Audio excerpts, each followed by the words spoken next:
सामने, जैसे माता जी के सामने तो खड़ी तो रजनी अरोड़ा ही है, ठीक है जी। अब बोलना तो पड़ेगा ही आपको।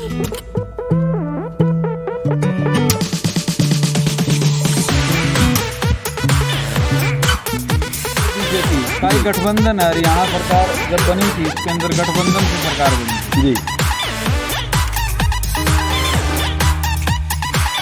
का किसी चीज का, लड़ती तो महिला है लेकिन उसके नाम की राजनीति उसके परिवार वाले करते हैं।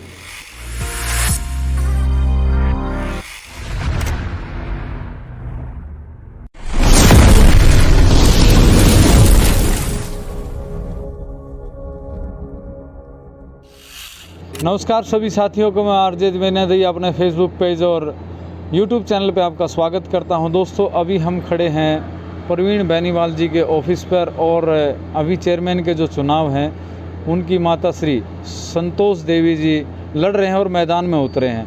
तो उनके सुपुत्र हैं प्रवीण बेनीवाल जी, वो खड़े हैं उनसे और पूरा ग्रुप यहाँ है जो उनको सपोर्ट कर रहा है। उनसे एक बार बात करते हैं। नमस्कार जी। कैसे हो भाई साहब? सबसे पहले तो जी मेरे देखने वाले दर्शक हैं, सबको मेरी प्यार भरी नमस्कार। नमस्कार जी, नमस्कार। तो सबसे पहला प्रवीण जी, मेरा एक सवाल है कि जैसे अभी आपने नामांकन भरा है जी, कभी जैसे आपने नामांकन भरा है, जितनी भी ये जो दल हैं इन्होंने कोई भी अभी मतलब किसी सिंबल पे या किसी व्यक्ति को अभी ओपन नहीं किया है कि हम किसको उतारेंगे किसको नहीं। उससे पहले ही आपने नामांकन भर दिया, मतलब माता जी ने नामांकन भर दिया चेयरमैन का। किस नज़रिए से देखते हैं? देखिए जी, मेरा किसी दल से संपर्क नहीं है। हाँ, आज के दिन राजनीतिक तौर पे मेरा सीधा संपर्क जो है वो जनता से है, पब्लिक से है। मुझे पब्लिक का प्यार प्रेम और आशीर्वाद चाहिए। जैसी उनकी गाइडलाइन होगी उसी तरीके से मैं काम करता आया हूँ और उसी तरीके से मैं काम करूँगा। मुझे अपने ऊपर और अपने साथियों के ऊपर, अपनी जनता के ऊपर भरोसा है और उसी भरोसे के ऊपर ही मैं हमेशा चुनाव मैदान में आता रहा हूँ। तो एक बात बताइए मुझे प्रवीण जी कि भाई जैसे आपने आज नामांकन भरा तो कितना सपोर्ट मिल रहा है लोगों से आपको? देखिए, मेरे पास शब्द नहीं है आज ये बात कहने के लिए कि आज जैसे ही ऑफिस का उद्घाटन किया गया और नामांकन दाखिल किया गया तो 36 बिरादरी के उन चुनिंदा लोगों ने मेरे सिर पे हाथ रखने का काम किया जिनके बारे में कोई सोच भी नहीं सकता।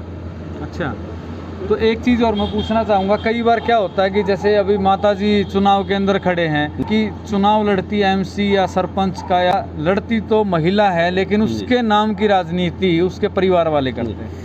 देखिए, प्रत्यक्ष को प्रमाण की आवश्यकता नहीं है।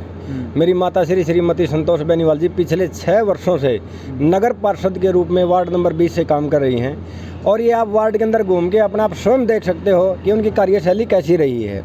उन्होंने अपना काम बखूबी से निभाया है और इस बात पे मुझे बड़ा फख्र है। तो सर, एक सवाल मैं आपसे लेना चाहूँगा कि जैसे जेजेपी और बीजेपी का एक गठबंधन है, हरियाणा सरकार जब बनी थी उसके अंदर गठबंधन से सरकार बनी थी जी। तो अभी उन्होंने पहले तो ये कहते रहे कि इकट्ठा चुनाव लड़ेंगे, उसके बाद अभी उन्होंने बोल दिया कि अलग अलग चुनाव लड़ेंगे। अभी रजनी अरोड़ा जी को जेजेपी ने अपनी टिकट के लिए नामांकित किया है और बीजेपी का भी बाकी रहता है। तो कैसे देखते हैं सर? देखिए, ये उनका अंतरिम मामला है। मैं नहीं समझता कि भाई इतने हाई लेवल पे मैं कोई टिप्पणी कर पाऊंगा।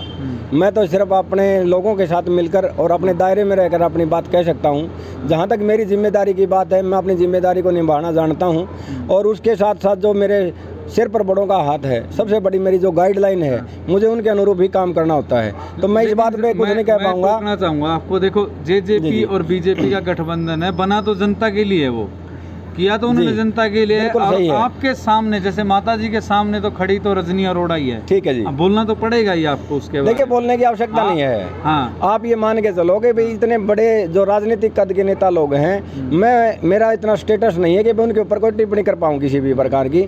और जो लोगों के बीच में जाते हैं उनको पता होता है भी कौन किसकी कैसी कार्यशैली है, किस प्रकार से कौन काम करता है। तो मैं नहीं समझता कि मैं कोई उचित नहीं समझता कि मैं किसी के ऊपर कोई टिप्पणी करूँ।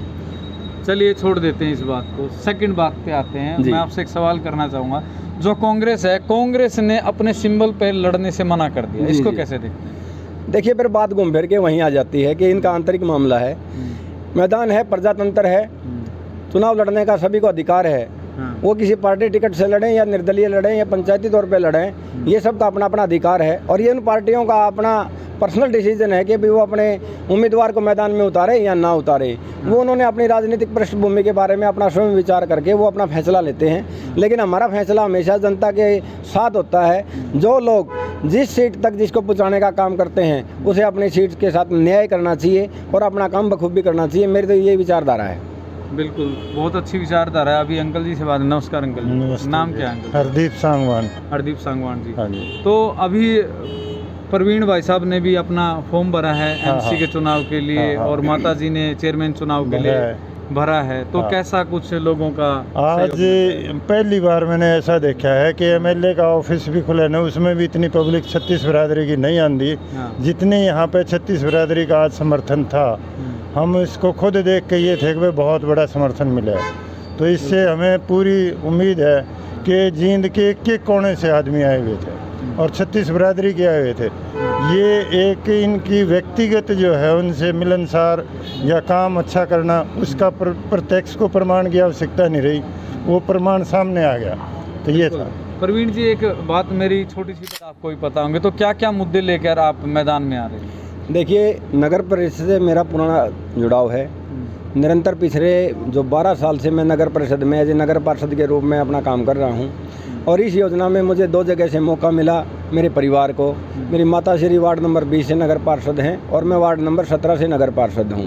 मुझे इस प्रकार का पता है कि भी मैं वहाँ रहकर आज जो जिस पद पर मैं था शायद मैं उसके लिमिटेशंस के पे ही काम कर पाया। हाँ। और जहाँ चेयरमैन के काम होते हैं, जो उसकी हद है काम करने की, शायद वो लोग अपने सीट के साथ न्याय नहीं कर पाए और वहाँ तक वो काम करने में सक्षम नहीं रहे हैं। तो मुझे पता है कि भाई कौन कौन से काम पेंडिंग हैं और वो किस तरीके से होंगे और सबका सहयोग लेकर साथ चल के उन कामों का निदान करने का भरसक प्रयास करूँगा। तो वैसे मैं जानना चाहता हूँ, मोटा मोटा कोई भी अपने मुद्दे बता सकते हैं कि भाई ये मुद्दे मेन है अपने जींद के लिए? सबसे बड़ा जो मुद्दा है वो है पानी की निकासी का। अगर पानी की निकासी सुचारू रूप से होगी तो उसी से हमारी जो बेस लाइन चलती है उसी से डिपेंड है। अगर पानी की निकासी अच्छी तरीके से होगी तो उससे आपको गलियों का जो निर्माण है वो खराब नहीं होगा, आपके जितने भी पार्क है वो खराब नहीं होंगे, आपकी स्ट्रीट लाइट के ऊपर भी इस प्रकार का असर कई बार पड़ता है कि भाई खंभे जहाँ लगे हुए हैं वहाँ से पानी की निकासी ठीक ना होने की वजह से वो धंस जाते हैं, लाइनें गिर जाती हैं। तो मेरा भरसक प्रयास ये रहेगा कि अगर पानी की निकासी हो जाएगी तो उसके साथ सारी की सारी व्यवस्थाएं अपने आप दुरुस्त होने का काम करेंगी। ठीक है। और लास्ट में एक जींद की जनता के लिए क्या मैसेज देना चाहिए? मैं तो यही मैसेज देना चाहूँगा कि हम हमेशा अपने प्रतिनिधि को ऐसा चुन के भेजें जो ईमानदारी से अपना काम करे। और आप सबके माध्यम से मैं सभी से यही अपील करूँगा कि आपने आज तक जितना मेरा सहयोग, प्यार, प्रेम, आशीर्वाद मुझे दिया है ये मुझ पर बना रहे और मैं अपने काम को निरंतर अच्छे तरीके से करता रहूँ। बिल्कुल। तो ये थे हमारे साथ प्रवीण बेनीवाल जी, जो माता जी के सुपुत्र हैं और चेयरमैन चुनाव के लिए माता जी खड़े हैं और ये एमसी चुनाव के लिए खड़े हैं। इन्होंने अपने विचार आपके समक्ष रखे। तो मैं आरजे विनय दे अपने पेज पर दोबारा आपका बोलता हूँ कि अपने नेक्स्ट वीडियो के लिए सब्सक्राइब करें। मिलते हैं नेक्स्ट वीडियो में। धन्यवाद।